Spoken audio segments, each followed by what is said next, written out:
তুঙ্গভদ্রা নদীর তীরে, দক্ষিণ দেশে তুঙ্গভদ্রা নদীর তীরে পত্তন নামে একটা গ্রাম। সেই গ্রামে অনেক লোকের বসবাস, তার মধ্যে ব্রাহ্মণের বসবাস বেশি। তার মধ্যে একজন ব্রাহ্মণ আছে যার নাম আত্মদেব, যিনি সর্বক্ষণ আত্মানন্দেতেই থাকে, আত্ম উপাসনাতেই থাকে। অনেক শিষ্যবর্গ আছে, যজমানে ঘর আছে। সদ ব্রাহ্মণ, সম্পূর্ণ বেদশাস্ত্রে নিপুণ, সদাচার সম্পন্ন।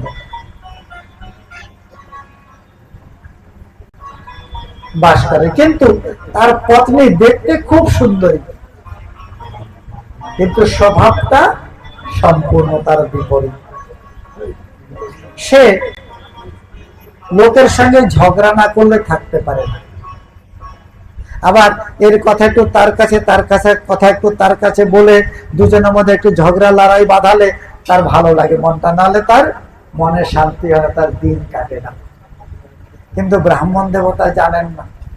তিনি জানেন আমার পত্নী খুব সুশীলা, খুব সুন্দর, কেননা সামনে তো খুব ভালোই থাকে, কিন্তু ব্রাহ্মণ দেবতা বেরিয়ে গেলেই তখন তার শুরু হয়ে যায় পাড়াতেই এই প্রকার কার্য। ব্রাহ্মণ খুব ভালো, কিন্তু দৈবা ব্রাহ্মণের কোন সন্তান সন্ততি নাই, না পুত্র না পুত্রী, কন্যা কিছুই নেই। লোকে আটকুরে আটকুরে বলে, লোকে বলে আরে রে ওই মুখ থেকে যাত্রা করলে যাত্রা অশুভ হবে, ওর মুখ থেকে যাত্রা করবে না, এরকম তার কানে আসে, মনে বড় দুঃখ। এমনকি জানেন গর্ভিণী গাভী নিয়ে আসলেও বাড়িতে, তার বাড়িতে যদি রাখি কিন্তু সেটাও বন্ধা হয়ে যায়, এইরকম অবস্থা তার। সে একদিন চিন্তা করলো লোকের এত নিন্দা শোনা যায় না। শুধু তাই তো নয়, পিতৃপুরুষ আমার হাতের জল গ্রহণ করে না, আমি অপুত্র, এরকম জীবন না থাকা ভালো, পুত্রহীন জীবন না থাকাই ভালো, কষ্টের জীবন। একদিন উনি উঠে মনের দুঃখিত বনে চলে গেলেন।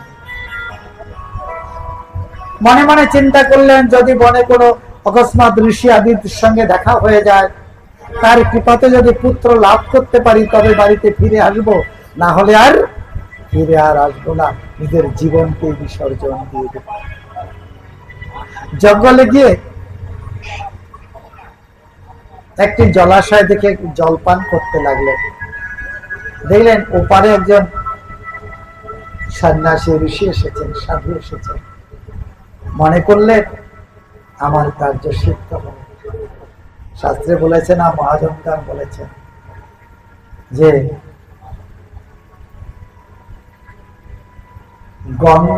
স্পর্শ করলে তবে গঙ্গা থেকে পবিত্র হওয়া যায়, কিন্তু যদি সাধুর দর্শনেই পবিত্র হয়ে যায়, সাধুর দর্শনেই সব কাজ সিদ্ধ হয়ে যায়। তাই তার মনটা নেচে উঠল যে না, আজ আমার এমনি অবস্থাতে সাধু দর্শন হয়েছে, অতএব আমার কার্য সিদ্ধি হবেই হবে।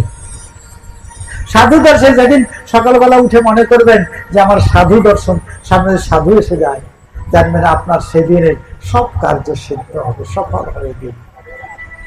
সাধু দর্শন হয়েছে, গিয়ে সাধুর চরণে প্রণাম করলেন, কাঁদতে শুরু করলেন। সাধু বললেন উঠো না, হ্যাঁ কাঁদছো কেন, কি হয়েছে তোমার, ওঠো বলো।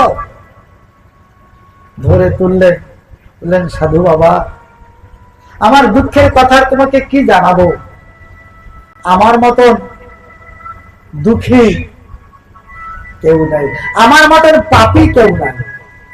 যে কেন, কি হয়েছে? বলছে আমার একটি সন্তান নেই, পুত্র সন্তান নেই, আমি এই দুঃখে পেয়ে এসেছি, আপনি কৃপা করে আমাকে একটি পুত্র প্রদান করুন। সাধু তার কপালের দিকে দেখল, সাধু সব বুঝতে পারে, বলল ব্রাহ্মণ দেবতা, তুমি পুত্রের আশা ত্যাগ করে দাও। তুমি সন্ন্যাস ধর্ম অবলম্বন করো, সন্ন্যাস ধর্মেতে সুখ আছে, কিন্তু পুত্র প্রাপ্ত হইতেও সুখ হয় নাই কারো। শুনেছ না, সগর রাজার 60,000 পুত্র ছিল, সব নষ্ট হয়ে গেছে। অন্তেতে ওই 60,000 পুত্রের সুখ তাকে পেতে হয়েছে। চিত্রকেতুর পুত্র ছিল না, সুখী ছিল। পরে নারদের কৃপাতে একটি পুত্র হয়েছিল, সে কি করলো? অকালে তাদেরকে দুঃখ দিয়েই চলে গেল। অতএব পুত্র কাউকে কোনোদিনও সুখ দেয় না, পুত্র দুঃখই দেয়। ছেড়ে দাও, সন্ন্যাসে সর্বথা সুখম। সন্ন্যাস ধর্ম অবলম্বন করো, ভগবত ভজন করো, সুখী হবে। তিনি বললেন না, হ্যাঁ, তোমাদের সন্ন্যাস ধর্ম শুষ্ক ধর্ম, এতে কিসের সুখ? আবার শুষ্ক ধর্ম, ছেলে নাই, মেয়ে নাই, নাতি নাই, পুতি নাই, কিসের সুখ? ঘর নাই, দোয়ার নাই, ওই রাস্তায় রাস্তায় ঘুরে বেড়ায়, লোকের দোয়ার দ্বারা ভিক্ষা করে, ওতে আবার সুখ আছে নাকি? বলছে সুখ এতেই আছে, আনন্দ এতেই আছে। সর্বক্ষণ ভগবানের নামেতে তারা ডুবে থাকে। ওই যদি সম্পত্তি গোছায় তাহলে তাতে দুঃখই হয়। বলুন দেখি, ধন উপার্জনে দুঃখম। আপনাদের ধন উপায় করতে কষ্ট হয় না? দিন রাত ওই মাঠের মধ্যে গিয়ে পরিশ্রম করছেন, এই গরমেতে, রোদেতে, তারপরে দুটো আসে, তা আবার অসুখ হলে কি লোককে দিয়ে দিতে হয়, তখন দুঃখ হয় না? ধন উপার্জনে দুঃখম, বয়ে দুঃখম, রক্ষণে তত অধিকাম। যদি ঘরে রাখে তা আরো দুঃখ হয়। বিগর্থম দুঃখদায়ক, সর্বক্ষণ দুঃখই দেয়, সুখ কখনো দেয় না। এই জন্য সাধুরা কিছুই রাখে না। যখন ক্ষুধা পায় আপনাদের মতন ঘরে গিয়ে বলে মা, মা বললেই তো কিছু পাওয়া যায়, বাস পেট ভরে গেল, শান্তিতে হরি নাম করছে, বিশ্রাম করছে, ঘুমাচ্ছে, কোনো চিন্তা নেই তার। আর একটা জানেন, আপনাদের মধ্যে অনেক বলে, আরে হরি হরি মল্লিকের পেট ভরবে, কাজ করতে হবে, বলে না? এটা মিথ্যা কথা। যদি পেট ভরে তো হরি হরি করলেই পেট ভরবে। আমাদের বৃন্দাবন আদিতে হাজার হাজার সাধু আছে, তারা তো কোনো চাকরি করে না, জমিও নাই, খেতিও নাই, কিন্তু খুব খেতে পায়, তাদের কোনদিন খাওয়ার অভাব হয় না। হরি ভজন করে আজ পর্যন্ত বিনা খেয়ে উপবাস কেউ নাই। ভগবানের নামেতে যারা একবার রয়েছে, তার নামকে যারা একবার আশ্রয় করেছে, একবারে তার চরণে ভক্ত হতে পেরেছে, তার কোনো অভাব থাকে না, কোনোই অভাব থাকে না তার, তাকে এসে দিয়ে যায়। কিন্তু যারা নিজে নিজেই নিজের নির্বাহ করতে চায়, তারা কিন্তু অনেকেই অভাবে আছে।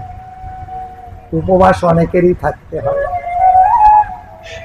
কিন্তু এটা সময় না হলে বোঝা যায় না। একমতে বললে না, গৃহস্থম সরসম সুখম, গৃহস্থেই রসে, গৃহস্থিতেই সুখ আছে, পুত্র পৌত্র সমন্বিতম। আচ্ছা, যে নাতি যখন গলাটা ধরে বলে দাদু দাদু বলে ডাকে, দাদিমা বলে, তখন কিরকম লাগে? একবারে মনটা ভরে যায় না আনন্দে? এই সুখ তোমরা কোথায় পাবে? কিন্তু সাধুরা বলে ওইটাই দুঃখ, দুদিন পরে ওই তোমাকে দুঃখ দেবে। মানলো না, বললেন পুত্রম দেহি বলাদপি, পুত্র নেই তো কি হয়েছে? সাধু তো, সাধু সব করতে পারে, জবরদস্ত আমাকে পুত্র দিতে হবে, যদি না দাও তোমার এই পায়ের নিচে মাথা ঠুকে ঠুকে এখানে প্রাণ বিসর্জন দেবো, আরে ব্রাহ্মণ আত্মার পাপ তোমাকে লাগাবো, পুত্র আমাকে দিতেই হবে। সেই সন্ন্যাসী দেখলে এ তো শুনবে না, এখন এর সময় আসে নাই শুনবার, শাস্ত্র কথা শুনবার সময় এখনো আসে নাই। ঠিক আছে, ভগবত ইচ্ছা, তার ঝোলা থেকে বের করে একটা ফল দিল, বলে নিয়ে যাও, ফলটা তোমার পত্নীকে খাওয়াবে, পুত্র হবে।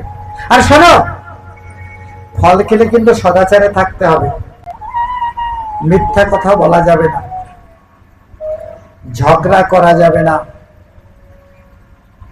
কারোর সঙ্গে চালাকি করা যাবে না, বুঝলে?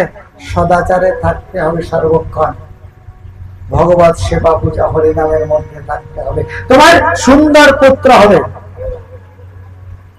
সাধু পুত্র হবে। বলে চলে গেলেন, নিয়ে এলেন, এসে পত্নীর হাতে ফলটা দিলেন,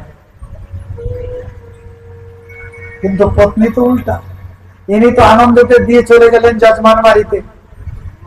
এখন পত্নী চিন্তা করছে, না, এই ফল খাওয়া যাবে না, ফল খেলে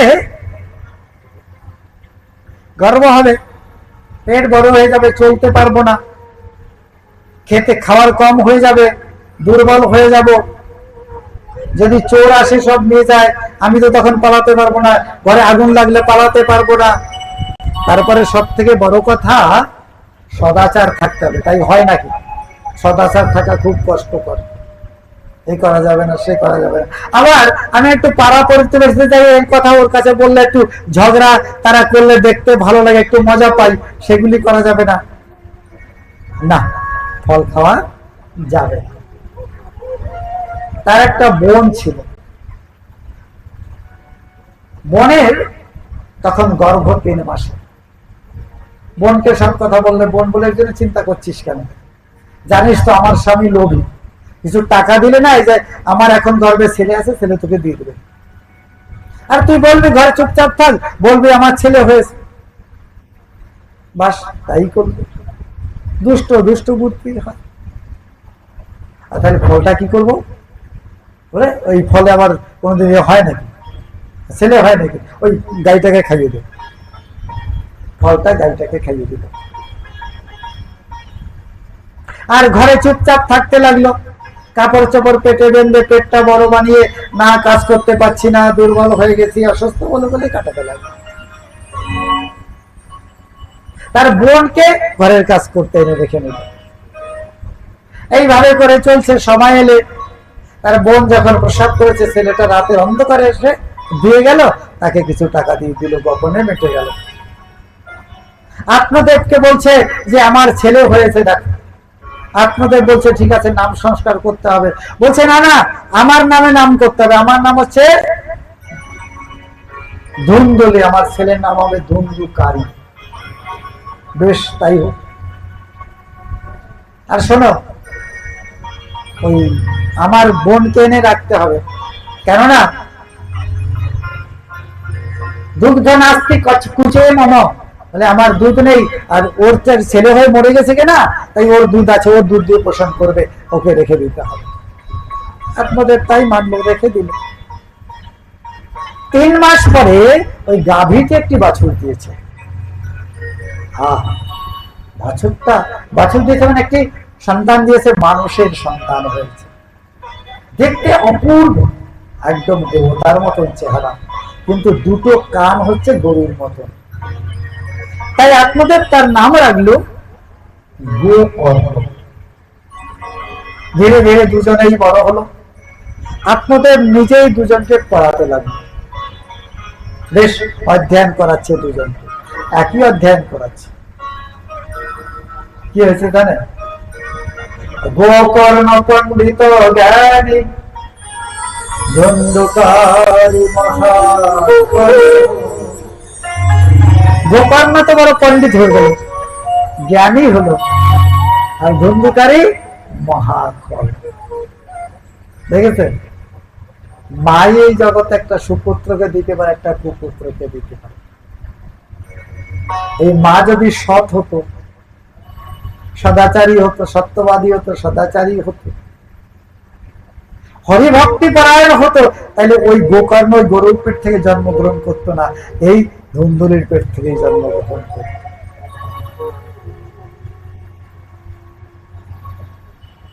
গোকর্ণ পড়াশোনা করে বিরাট পণ্ডিত হলেন, জ্ঞানী হলেন। তিনি সংসারকে অসার জেনে সাধু হয়ে গেলেন।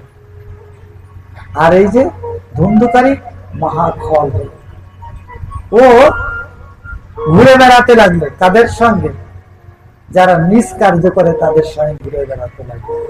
চোরের সঙ্গে ঘুরে বেড়ায়, বদমাশের সঙ্গে ঘুরে বেড়ায়, বেশ্যালয়ে যাওয়া আদি এই সমস্ত কার্য করতে লাগলো।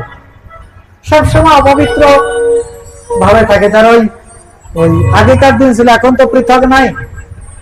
আগে মানুষ প্রাণ লোক আলাদা হতো, ডোম বলতো, ওদের সঙ্গেই থাকতো সর্বকাল। ওদের তো কোনো সদাচার নাই, ওদের সঙ্গেই থাকতো। এইভাবে তার জীবন যাপন হতে লাগলো। গোকর্ণ চলে গেলে এখন যায় বেশ্যালয়, ওদের সঙ্গে আনন্দ করে। করতে গেলে এখন পয়সার দরকার। বাবার কাছে রোজ রোজ শেষে টাকা চায়, টাকা নিতে নিতে শেষ। এখন একদিন বলছে, টাকা কোথায় রেখেছিস বল, টাকা কি মাটির নিচে কোথায় রেখেছ, টাকা আমাকে এনে দিতে হবে, না দিলে উপায় নাই। দেখেছো গান্ডা। এখন রোজ রোজ এরকম জ্বালাতন করে, মারধর করতে চায়, করে। এখন সেই আপনাদের এখন তো কষ্টে পড়েছে, কি করবে? এই দুঃখের কথা কাউকে বলাও যায় না, ঘরের কথা কাকে বলবো? তাই বলছেন, কোথায় যাব, কার কাছে বলবো? কতিষ্ঠামি কগাচ্ছামি কোনে দুঃখম বপৌহতি। আমি কোথায় যাব, আমার দুঃখের কথা আমার কার কাছে বলবো? কেউ তো আমার এখন নেই। সন্ন্যাসী তখন বলেছিল, সংসার দুঃখম, পুত্র সদাই দুঃখ দেয়। পুত্র আশা ত্যাগ করে সন্ন্যাস ধর্ম গ্রহণ করতে, কিন্তু আমি সন্ন্যাসীর কথা শুনি নাই। আজ সেই পুত্রই আমাকে দুঃখ দিচ্ছে।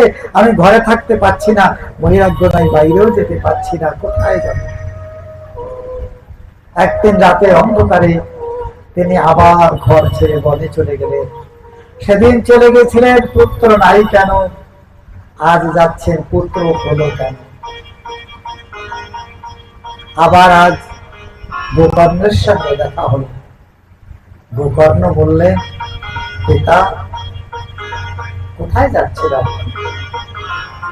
সব কথা বললেন। কি বলবো বাপ, তোমার কাছে দুঃখের কথা, ঘরে থাকবার উপায় নাই। গোকর্ণ বললেন, পিতা দেহ অস্থি মাংস রুধিরে বিমতি জাল মমতা জগদিদাম সমভঙ্গুনিষ্ঠা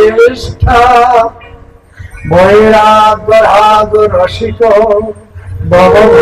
ভক্তিনিষ্ঠ। হে পিতা, এই শরীরটা অস্থি মাংস রুধির দিয়ে তৈরি, জানেন? এটা একটা থলি। এই শরীরটা না একটা থলি, দেখতে পারো সুন্দর, খুব সুন্দর দেখতে। ওই ঘর বাড়ি বানিয়ে দেখেন না, রং করে দেন তো সুন্দর লাগে। একটু ভেঙে দেখেন কিরকম লাগে, ভালো লাগে তো? ওগুলো তো ভালো। আমাদের উপরে সুন্দর চামড়া দিয়েছে, সুন্দর রং করে, দেখতে খুব ভালো লাগে। এটা একটা থলি। কিসের থলি? মলমূত্রের থলি, দুর্গন্ধের থলি। আপনি বয়ে বেড়ান না দিন রাত মলমূত্র গুলি? উপরে দেখতে ভালো, ভিতরে কিচ্ছুই কোনোটুকুই ভালো না। একটু কেটে গেলে দুদিন পরে ঘা হয়ে পেয়েছে, দুর্গন্ধ, পুঁজ রক্ত দেয়, ঘৃণা লাগে। এটা ভালো না। এটা একটা কারখানা। কিসের কারখানা বলুন দেখি? দুর্গন্ধের কারখানা। এই কারখানায় কি তৈরি? আপনি খাচ্ছেন অত সুন্দর সুন্দর সুগন্ধ জিনিস, আপনি খাচ্ছেন। এই কারখানাটা ভিতরে যখন যাচ্ছে, কি হচ্ছে? মল তৈরি হচ্ছে, মূত্র তৈরি হচ্ছে, ওই পুঁজ রক্ত তৈরি হচ্ছে, এগুলি তৈরি হচ্ছে নাকি? আর এইটাকে আমরা এত যত্ন করি। তাই বলছেন, এই অস্থি মাংস রুধির রক্ত দিয়ে তৈরি, আর এই যে খাজানা অর্থাৎ কারখানা, সেই দুর্গন্ধের কারখানা, এর উপরে মমতাটাকে ছেড়ে দাও। এইটা যে আমি আমি করছে এই শরীরটা, এটার পরে আমি বুদ্ধিটা ছেড়ে দাও। আর এর সম্বন্ধে সম্বন্ধিত যাহারা, তাদের প্রতি মায়াটা ত্যাগ করো। মমতাম তজোত্তম। সর্বক্ষণ এই সংসারটাকে অনিত্য দেখো, ক্ষণভঙ্গুর দেখো। আমরা সংসারে এসেছি, আমরা তখন এরকম ছিল সংসারটা, চলে যাব এরকমই থাকবে।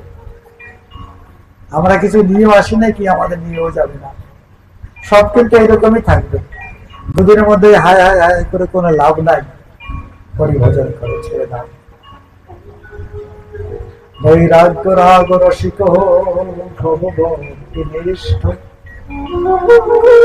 এর প্রতি বৈরাগ্য করো, যে এ আমার নয়, আমার ছিল না, আমার আর পরেও থাকবে, তাই এখনো কিছু আমার নয়। এই পুত্র পুত্রাদি কেউ আমাকে সুখ দেবে না, কেউ সুখ দেবে না, সবাইকে ছেড়ে চলে যেতে হবে।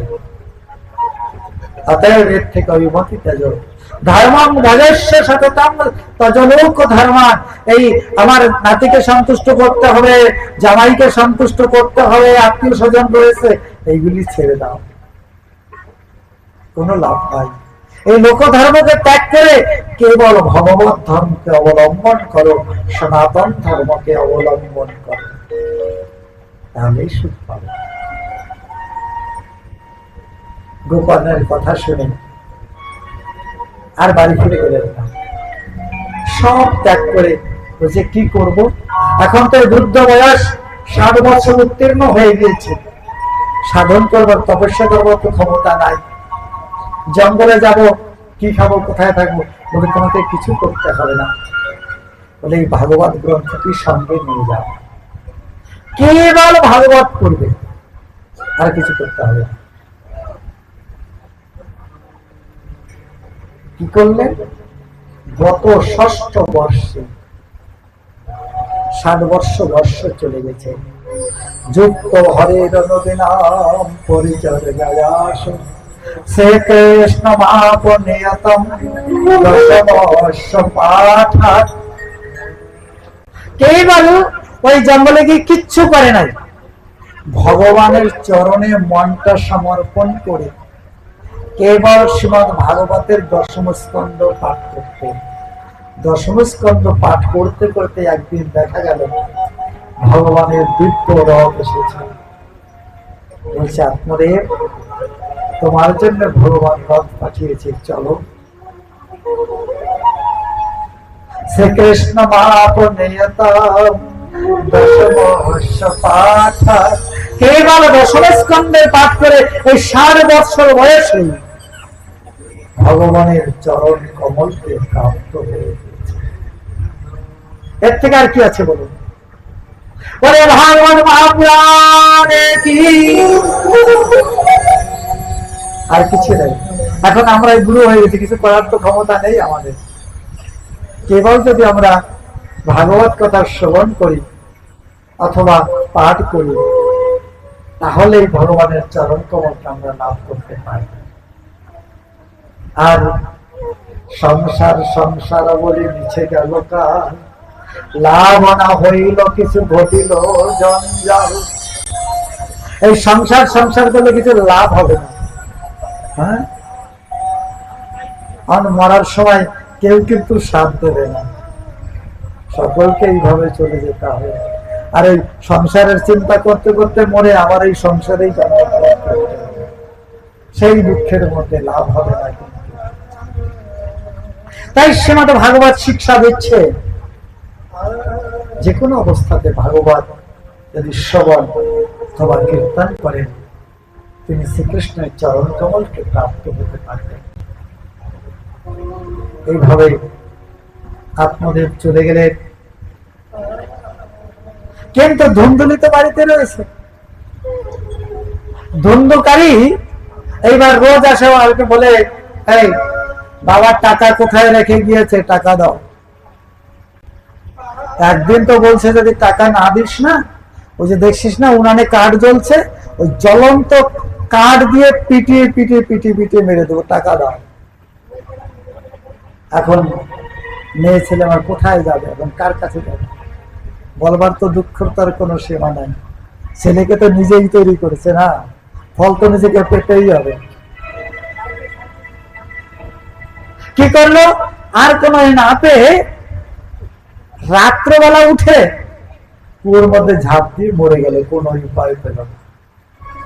এই হলো দশা।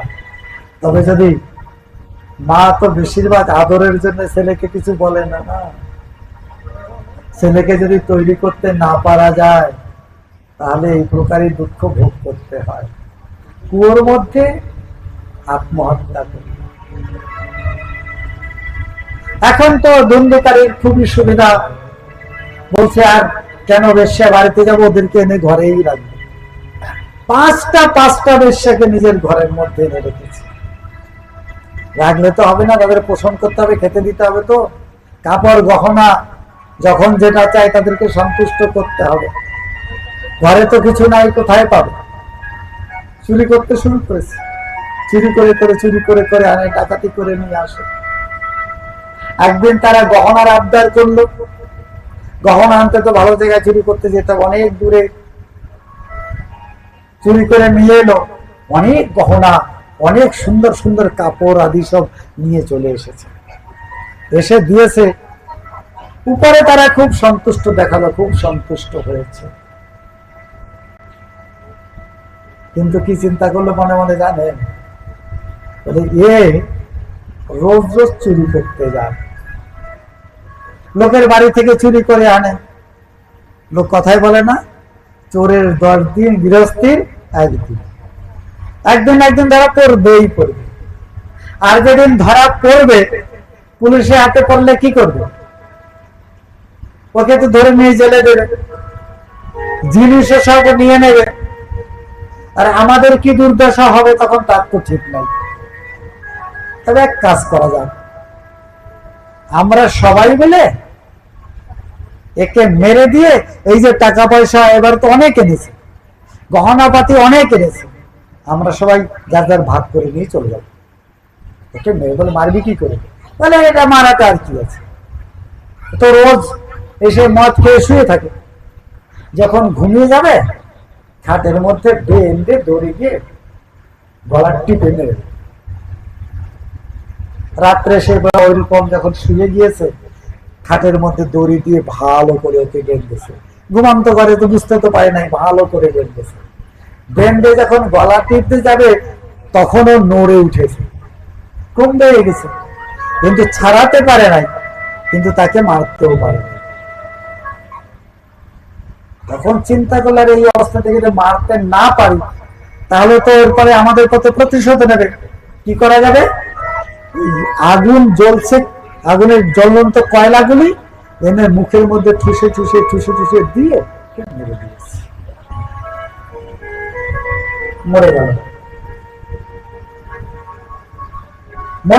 আগুনকে মারলো, ওলাই মারলো আগুন। স্ত্রীগণ খুব সাহসী হয়, খুব সাহসী। এমনি বাইরে দেখা যায় খুব ভীত, কিন্তু খুব সাহসী হয়। কি করলো জানেন? ওই ঘরের মধ্যে কচ্ছ খুলে ওই ঘরের মধ্যেই রেখে মাটি দিকে উপর লিপে টিপে সুন্দর করে রেখেছে, কারো বুঝতেই দেয়নি। লোকে জিজ্ঞাসা করছে, বলে আমাদের প্রতি লোভী কিনা, তাই অনেক দূরে গিয়েছে ধন উপায়ের জন্য, আসবে অল্প। আর রাত্রেবেলা উঠে 5 জনে এই সমস্ত ভাগ করে নিয়ে পালিয়ে চলে গেছে। এখন ধুন্ধকারে মহান প্রেত হলো, ভূত। ভূত ওখানেই থাকে, আর যাবে ওখানেই থাকে। কিন্তু ভূত কিন্তু সব থেকে, এই প্রেত জীবনটাই কষ্টকর জীবন, সব থেকে কষ্টকর। এরা বায়ু ভর করে থাকে, খেতে পারে না, জল পান করতে পারে না, কষ্ট পায়। এই কথা শ্রবণ করলো গোকর্ণ, গয়াতে শ্রাদ্ধ করেছে, যে যে ধামেতে গিয়েছে তীর্থেতে সব জায়গায় শ্রাদ্ধ করেছে ওর নামে। একদিন ঘুরে ঘুরে চিন্তা করলো, যাই একদিন গ্রাম থেকে ঘুরে আসি, দেখে আসি গ্রামবাসীগণ পরশীগণ কিরকম আছে। উনি এলেন, এসে রাত্রে ওই ঘরেতেই থাকলেন, কারো বাড়িতে যায়নি, সন্ধ্যা হয়ে গেছে, ওই বাড়িতেই থাকলেন। রাত্রে যখন শুয়েছে, রাত্রে শুনেই ওই হঠাৎ দেখছে ঘরের মধ্যে আগুন জ্বলছে, দাউ দাউ করে আগুন জ্বলছে, ঘর পুড়ে যাবে, ঘরের মধ্যে শুয়ে আছে, পুড়ে মরে যাবে। চোখ খুলে গেল, উঠে দাঁড়ালো, আবার দেখছে কিছু নাই।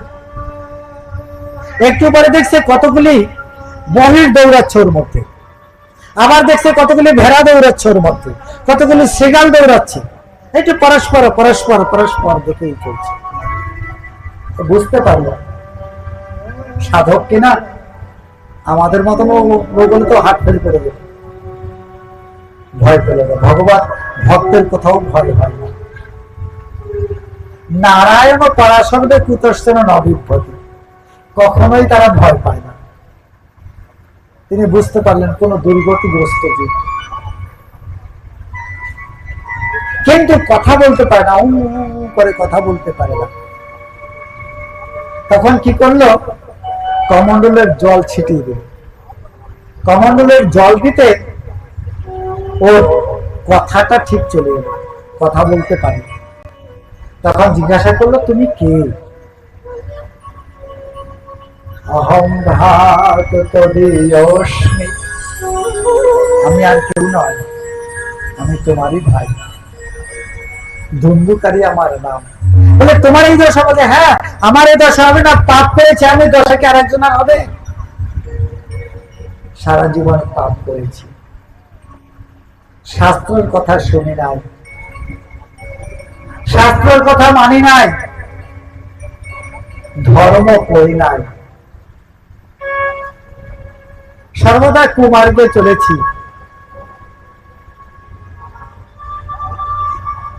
পরধন অপহরণ, পরস্ত্রী গমন আদি আদি কার্যে আমি সর্বদা করেছি। মদ্যাদি পান যা পান করতে নাই, তাই করেছি। অতএব সেই কর্ম ফলে আজ আমি প্রেমজনিত মহান কষ্ট আছি। খেতে পারে না, মুখ ওদের ওরকম হয় না, খেতে পারে না, এমনকি জলপান তো পান করতে পারে না, চিৎকার করে তৃষ্ণাতে জলপান করতে পারে না। কোন এক রূপ ধরে বেশিক্ষণ থাকতে পারে না, রূপ ধরতে পারে, থাকতে পারে না, বায়ু তাদেরকে এদিকে ওদিকে করে চালিত করে। আমাকে উদ্ধার করে, আমি তোমার ভাই, আমাকে কৃপা করে উদ্ধার করো, ওহে বন্ধু কৃপা সিন্ধু, আমাকে উদ্ধার করো। তখন গোকর্ণ বললে, তোমার উদ্ধার এখনো হয় নাই, হ্যাঁ, আমি তো গয়াতে পিণ্ড দিয়ে এসেছি তোমার জন্য। গয়া পিণ্ড দিলে সত্রত উদ্ধার হয়ে যায়। আরো আরো আমি কুরুক্ষেত্রে পিণ্ড দিয়েছি, হরিদ্বারে পিণ্ড দিয়েছি, পুষ্করে পিণ্ড দিয়েছি, যে যে তীর্থে গিয়েছি তোমার জন্য আমি সর্বত্রই তো শ্রাদ্ধ কার্য করেছি আমি, কিন্তু তোমার মুক্ত হয়নি। গয়া শ্রাদ্ধ সতে না মুক্তির নৈবচন নৈবচন। বলে গয়া শ্রাদ্ধ করলে সামান্য পাপী যারা, তাদের তো মুক্তি হয়ে যায়, কিন্তু আমার মতন মহাপাপীর মুক্তি শত শত গয়া শ্রাদ্ধ করলেও হবে না। গোকর্ণ বললেন, যার গয়া শ্রাদ্ধে মুক্তি হয় না, তার তো আর কোন উপায় না।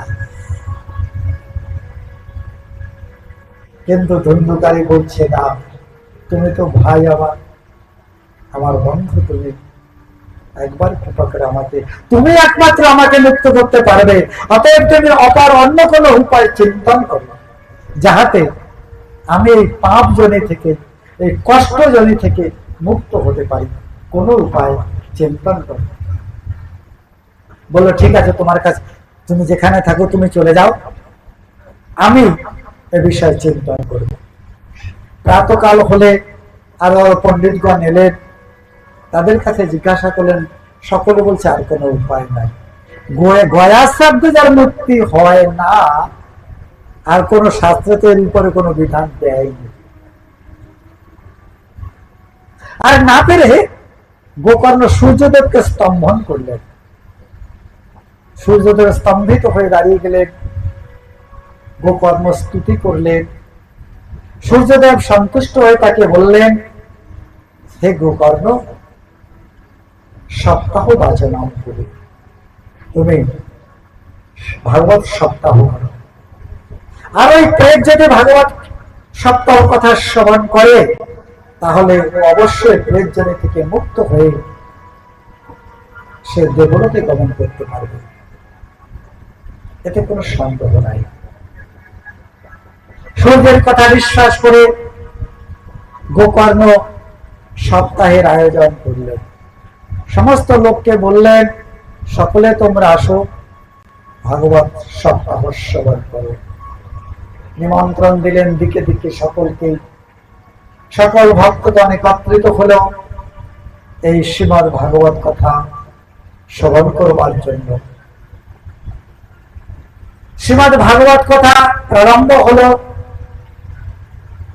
সকল ভক্তগণ উপস্থিত শ্রবণ করতে লাগলেন। ওই প্রেত ধুন্ধুকারীও এসেছে ভাগবত কথা শ্রবণের জন্য। বসবার জায়গা খুঁজে বসছে, হাওয়া আসছে তো হাওয়া ঝোঁকায় চলে যাচ্ছে, বসতে পারছে না, হাওয়া উড়িয়ে নিয়ে চলে যাচ্ছে। ওদের মাটি স্পর্শ হয় না, হাওয়াতেই থাকে, ওরা হাওয়াই ওদেরকে নিয়ে চলে যায়। বারবার বসছে, বসতে পারছে না, কথা শুনতে পাচ্ছে না, কি করবে? এদিক ওদিক ঘুরে ঘুরে দেখছে একটা বাঁশ পোতা রয়েছে, বাঁশের মধ্যে ভিতরে ফাঁকা থাকে, ওই ফাঁকার মধ্যে ঢুকে গেল। তা পাখার মধ্যে ঢুকে গেলে আর হাওয়া ওখানে যেতে পারে না, আর চালিত করতে পারে না, ওখানে বসে ভাগবত কথা শ্রবণ করবে। এখন যখন সন্ধ্যা হয়ে গেছে, ভাগবত কথা বিশ্রাম হবে, যখন জয়কারা দিলেন, সকল শ্রোতাগণ উঠে চলে যাচ্ছে। এখন এ উঠে চলে যাবে, যখন যাবে তখন যাবে কি করে? ওখানে যখন যেতে গিয়েছে তখন বাঁশটা ফেটে গিয়েছে, একটা গাছ ফেটে গেল, বা গাছটা ফেটে গেল, চলে গেল। দ্বিতীয় দিনে আবার এই প্রকার কথা শুরু হতে আবার এসেছে, ওই বাঁশের মধ্যেই বসেছে। এই প্রকারে 7 দিন শ্রবণ করেছে। যখন বেরোতে যায় তখন গাছ একটা ফেটে যায়, 7টা গাছ ফেটে গেল। আমাদের মধ্যে 7টা গাছ আছে: অবিদ্যা, অস্মিতা, রাগ, দেশ, অহংতা, মমতা। 7টা গাছ আমাদের মধ্যে রয়েছে। এইগুলির জন্যই আমাদের সংসারে বন্ধন। আমরা ওই গাটের মধ্যে রয়েছি, আমরা এই গাটের মধ্যে রয়েছি। এই গাট যতক্ষণ আমাদের না খুলে যাবে, ততক্ষণ আমরা ভগবত চরণ কমলে পৌঁছাতে পারব না। এই ভগবানের কাছে প্রার্থনা করতে হবে আমাদেরও যেন এই ভাগবত শ্রবণে 7 দিনের 7টা গাট দূরীভূত হয়। আমরা যেন এই গাটকে নষ্ট করে আমরা ভগবত চরণে পৌঁছাতে পারি। 7 দিন শ্রবণ পূর্ণ হয়ে গেলে একটা অপূর্ব রথ এসে উপস্থিত হল। দেবদূতগণ এলেন, রথ নিয়ে ভগবান পাঠিয়েছেন।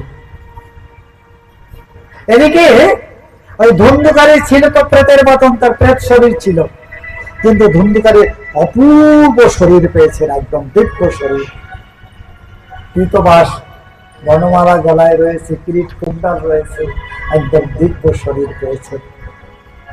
বিষ্ণুদূতগণ হাত জোর করে বলছেন, ভগবান রথ পাঠিয়েছে, আসুন। গোকর্ণ যাচ্ছে, ধুন্ধুকারী যাচ্ছে, রথে চড়বে। গোকর্ণ পিছন থেকে বলছে, একটু দাঁড়ান।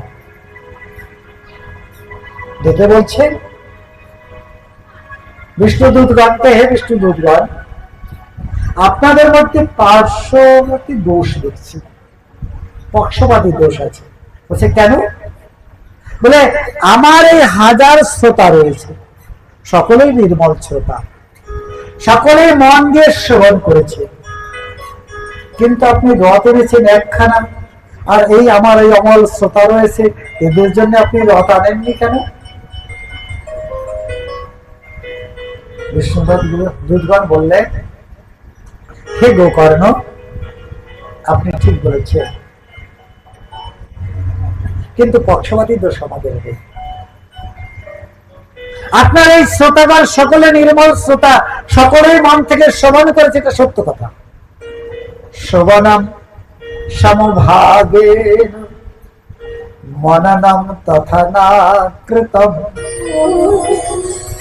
শ্রবণ তো সকলে সুন্দর রূপে করেছে, মন থেকে করেছে, কিন্তু এইটা গিয়ে আর চিন্তন করে না, এখানেই রেখে দিয়ে চলে গেছে। এখান থেকে উঠাই পার হয়ে গেলেই তখন ঘরের চিন্তা নয়, কি বলো? এখানে যতক্ষণ আছেন ততক্ষণ কিন্তু নাই, বেশ ভগবত চিন্তা কথা শ্রবণ হচ্ছে, মন এখানেই রয়েছে, আনন্দে আছে, কিন্তু এই প্যান্ডেলটা ছেড়ে চলে গেলেই ঘরে কি হলো, কে কি করলো না করলো, আজকে কাকে কি খেতে দিতে হবে, কে কি খাবে, এই চিন্তা। তাহলে কিন্তু রথ আসবে না। শ্রবণ সকলে মনোযোগে করেছে, সকলের মন পবিত্র নির্মল শ্রোতা, কিন্তু মননম নচিতম, এই কথাগুলি আর চিন্তা করে নাই, এখানেই রেখে দিয়ে চলে গিয়েছে। যদি আমরা ওই প্রকার শ্রোতা হই, এখানে শ্রবণ করে এখানে রেখে চলে যাই, তাহলে কিন্তু এই কথা শ্রবণের ফল কিন্তু পাওয়া যাবে না। অতএব ঘরের চিন্তা না করে এই 7 দিন ধরে আজ কথায় কি হয়েছে, ভগবানের কোন লীলা বর্ণন হয়েছে, কোন ভক্তের মহিমা কীর্তন হয়েছে, এইটাই চিন্তা করা উচিত। তাহলে আমাদেরও 7 দিন শেষ হতে হতে ভগবানের রথ উপস্থিত হবে আমাদের জন্য। না, সংসার ছেড়ে যেতে ভালো লাগে, তাই না? এখানে খুব ভালো আছে, হ্যাঁ, ছেলে মেয়ে সব ছেড়ে যাওয়া যায়, হ্যাঁ, ঘর বাড়ি কত কি রয়েছে, না আসাই ভালো। এইটাই আমাদের চিন্তন। এই প্রকারে যখন গোকর্ণ জানতে পারলেন, তখন সব শ্রোতাগণকে বললেন, হে শ্রোতাগণ, দ্বিতীয়বার যেন আর ভুল না হয়, দ্বিতীয়বার সপ্তাহ হবে, আমরা দ্বিতীয়বার সপ্তাহ কীর্তন করব, আর আপনার শ্রবণ করবেন মনের সহিত। শ্রবণম কীর্তনম স্মরণ, 3টা হচ্ছে ভক্তিরম। শ্রবণ করতে হবে, কীর্তনও করতে হবে, আবার মননও করতে হবে, চিন্তন করতে হবে, তা না হলে কিন্তু ফল হবে না। তাই সকলকে সাবধান করে দিলেন, সকলেই এবার সেই রকম শ্রবণ করলেন। শ্রবণান্তে রথ এলো, রথে সকলেই চলে গেলেন ভগবানের সেই বৈকুণ্ঠ ধামেতে, সকলেই চলে গেলেন। এই প্রকারের শ্রীমদ ভাগবতী কথা জেনে মনের সহিত শ্রবণ করবেন এবং মনন করবেন, অবশ্যই তিনি ভগবান চরণ কমলকে প্রাপ্ত হতে পারবেন।